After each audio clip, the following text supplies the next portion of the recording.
How to download Fortnite on PS5. In this video I'm going to show you how to easily install Fortnite on your PlayStation 5 for free. And if this video helps you, please consider giving it a like and also subscribe to my channel because that really helps me out. So from the home screen of your PlayStation 5, you just want to scroll up using the D-pad until we see this menu right here.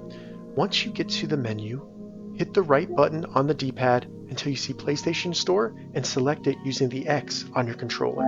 Once the PlayStation Store is open, go up to the menu here and scroll right until you get to the search icon, select that, and now we just want to select the search bar at the top and type Fortnite.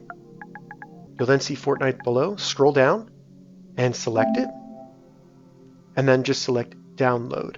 Now if for some reason you don't see download, you see wish lists or something like that, check your parental controls because there may be something in those settings blocking you from downloading games from the PlayStation Store. So select download, give it some time to download. This is a rather large game, and then after it downloads, it'll automatically install and you should be able to play Fortnite on your PlayStation 5. If this video helped you, give it a thumbs up and please consider subscribing to my channel.